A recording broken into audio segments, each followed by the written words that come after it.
Welcome to Lashback. I'm Natalyan. And I'm Phoebe. And today we're talking about the wonderful world of reality TV. Do you want me to do my usual? I do, yeah. I want you to Yeah. do So, your... yes. So I googled it, and it says so. Reality TV.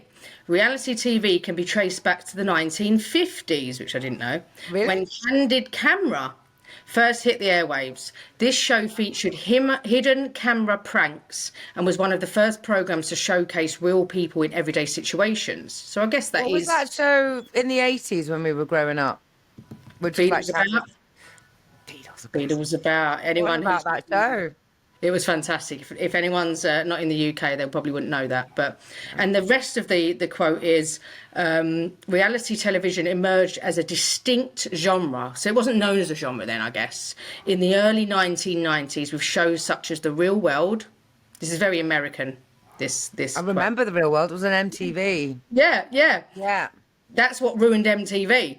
And then Now it's achieved. all reality TV. Yeah, yeah, because it used to just be a music channel.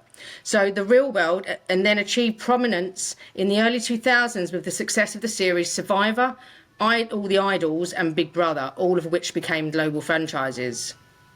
Yeah, and of course now you've got like the Kardashians and all the famous people are doing reality TV.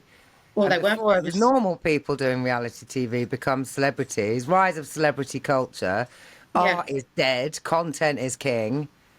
yeah. Oh my God, reality TV is to blame for everything. It's all reality TV's fault. Well, you can be a celebrity now because of reality TV rather than before you were on TV because you were already a celebrity from doing something, Yeah, which is strange. yeah, yeah. And well, it's and I think my area of expertise when it comes to reality TV really is Big Brother.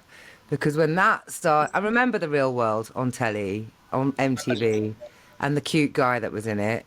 But it felt that there was New York, wasn't it? It felt divorced from anything that I was about, and it was kind of cool. And with these, these, they were older than me, and they were on telly, and they lived in an apartment, and I was like, okay, Very whatever. fun. But then Big Brother, which was a Channel 4 show, it had people like me on it. And the Yeah, first one, of at course, first.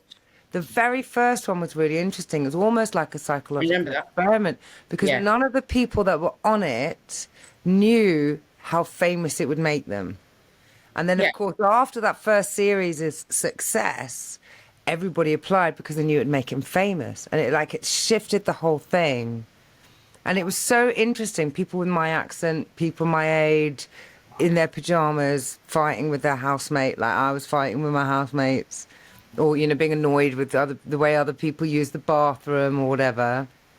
And then it became. I think I stopped watching Big Brother. I mean, I stopped owning a television at some point, and that would be when I stopped watching reality TV or being really exposed to any of that sort of stuff. But I think I got like, okay, the model has eaten itself. Probably That's the about point.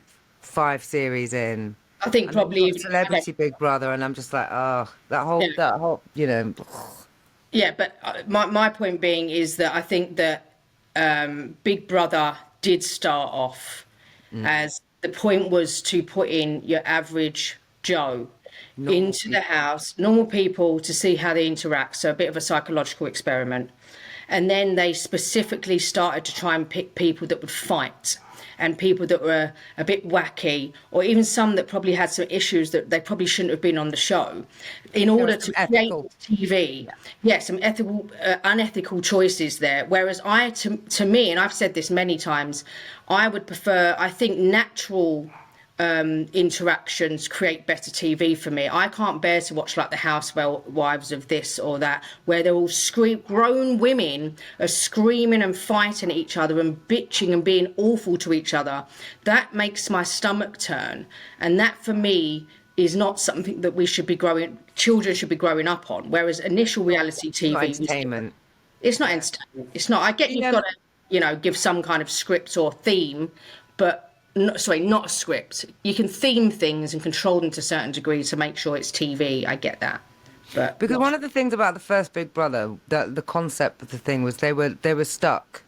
They weren't allowed to leave the four walls. And then, of course, reality TV kind of seeps into like your average high street, and with things like Towie and the other ones where you've got characters and the cameras follow them around their normal lives. You know, they're not locked up, they're not gone away for 6 weeks to take part in a experiment to live with strangers. And I remember there was another one early on, which was like, you know, following a band around, but like a documentary, but a band Yeah, trying to make it. yeah, I You know, remember that. those sort of like kind of controlled situations. And now, you know, those reality TV shows, whether it's the Kardashians or whether it's like those people from that part of the world, like, you know, that Towie being, I don't know what Towie stands for, Made in Chelsea, and then there's Geordie The Shore. only way is Essex. The Only Way is Essex. Now, I know a producer on one of those, and they said that they actually, this is unethical as well, if you ask me. They said, so, you know, there's character A and character B who might be dating or whatever, and character B is out on a date with somebody else, and the producer texts character A, Yeah, of come to course. this pub. Don't tell them why. Just come to. So they're actually meddling in people's lives Yeah, no, in order to create entertainment. Not cool. no, it's not. It's not cool. It's Fuck not it. cool at all. It's not cool at all. And those type of reality shows like the Only Way is Essex and Made in Chelsea, they are very much scripted, but they're meddling in people's lives as well. But another element of reality TV, which I was thinking about before this episode, is quite opportunistic in the sense of, you know, back in the 90s, if you was going to be a gardener, there was no opportunity to be a gardener on TV. No, When you was a chef, there was no opportunity to be a chef on TV. unless you're on You was a breakfast designer. television. Yeah, yeah. When that seeped in, but it still wasn't explosive, you know. And in terms of design shows, renovation shows, you can get you've got guys that renovate houses in certain states in America that have their own show now. So you can take those, and I love those kind of shows. They really are real. I love them. Extreme Makeover is my favorite. Oh, well, I love those kind of shows. So that's a different type of reality TV, isn't it?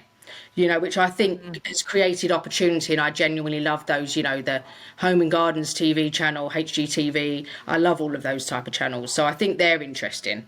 I think it's Yeah, over. there's a show in England. There's a guy, what, don't remember his surname, Nick somebody, and you know, No, Nick Knowles. Yeah, and they'll, you know, they go and do a good deed. You know, somebody's, you know, yeah, somebody's old auntie's been had by a cowboy builder and not got a wall on the back garden, and in come the boys and they've filmed them doing it for 2 days, and it's all a surprise for auntie. And I bore my eyes out at those shows. Because actually, what that is, or, you know, they go and renovate a playground in a, you know, dilapidated area or whatever, yeah. I and love that. wherever the money comes for that, who knows? But I've because it's always, a I've TV always show, wondered. I've always wondered because that. it's a TV show, it's got money. There'll be a sponsor. There'll be product placement. There's a team sorting out the cash that Auntie Irene couldn't have done for herself.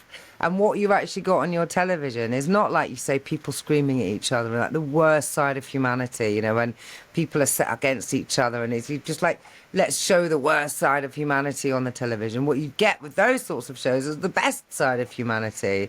Somebody go, oh, little old me, I didn't think my back wall would ever get fixed, let alone for free. And I'm bawling my eyes out because community is good. And that American show that I absolutely was addicted to about 10 years ago, which is Extreme Makeover. You know, and they just go in there and they're fixing up people's houses and everyone's loving it and the community come out, and I'm like, Yeah, I love that. But I've always wondered how they get it done in that period of time. I'm convinced that they lapse the time for TV, and it's not actually maybe. 6 days, you know.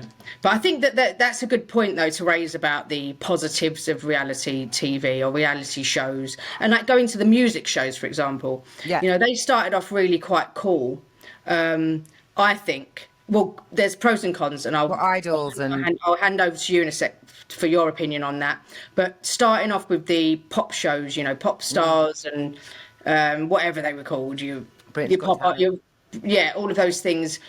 You know, they were good in a sense that they were more organic, I think. But looking back, when I've watched old episodes, which I've randomly done in a rabbit hole in YouTube, they've been very, you know, sexist, appearance based. You know, larger women or men were like, no, you don't look right, whereas they're not as much like that now. So there are pros and cons, but I think there's complete and utter overkill now of all of these types of shows, other than those good feel ones.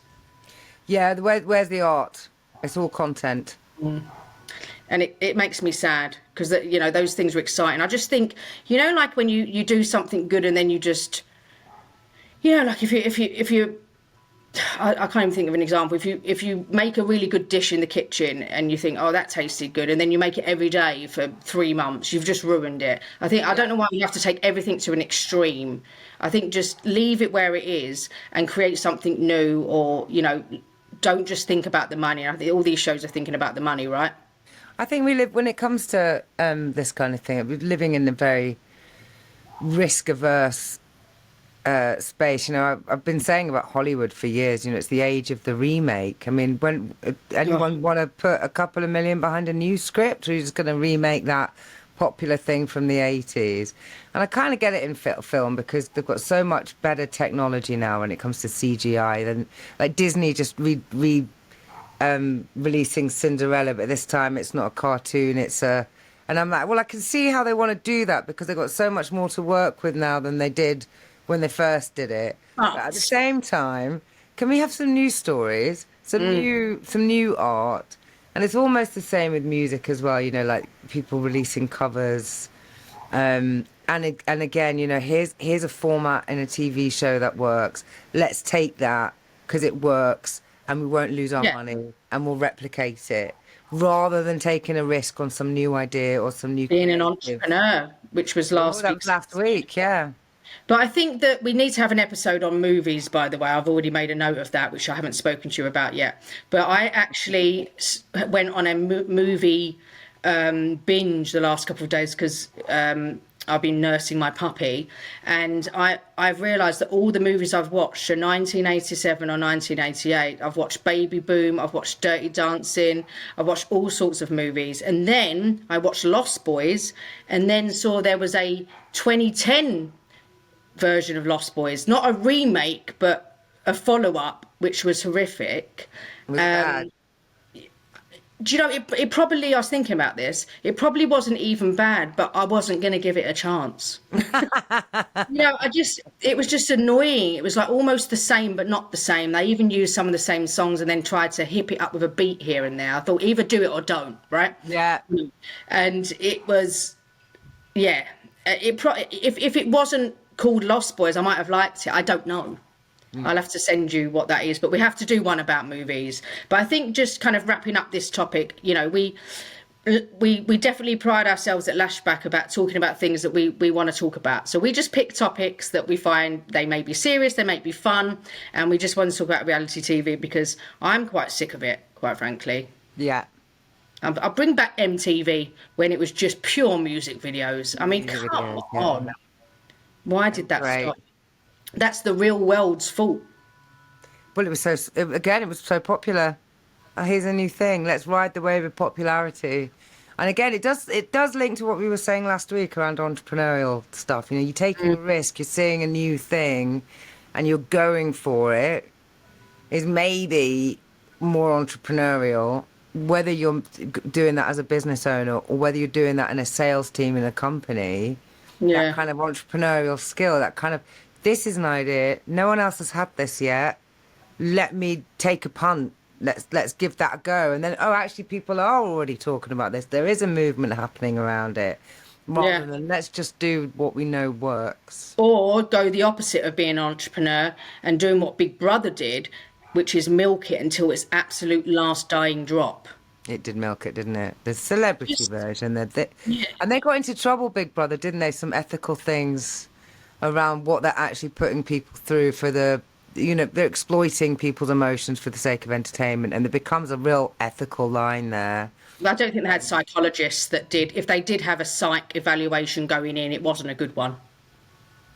You're putting unstable, they were specifically picking, 10 unstable people. I'm not talking, I can't even reference putting them under stress. Putting them under stress in a situation that's going to cause an unstressed person to become stressed. And they were specifically finding erratic people. and then publicize it and make it like 4 billion trillion viewers, so that you can't even walk, you can't even go back to your And then they home get now, hated walk by down the street. media. They And you get can't- hated by the media. no anonymity. Can't say, never Yeah. say that word. But then that person comes out and they're getting booed. They can hear boos on eviction night, which would traumatise the strongest of people. And nobody deserves that. Nobody deserves that, no matter what they've done in the house. Nobody deserves that. The worst side of humanity. Yeah, yeah. So let's keep thinking about those renovation shows and helping Auntie. What did you call it, Auntie Irene? Irene, yeah. Yeah, that's very British. What would it be in America? Auntie Oh, I don't Reenie. Auntie Rainey. That's Australian. That's Rainey. Rainey. That sounds Australian. Well, whoever's listening, what would the, perfect auntie name be for someone in the USA if we were going to build her garden wall? That's what we want to know. What we want to know. And on that note, we shall see you next week. Definitely. You take care, guys. Take it easy. See you later.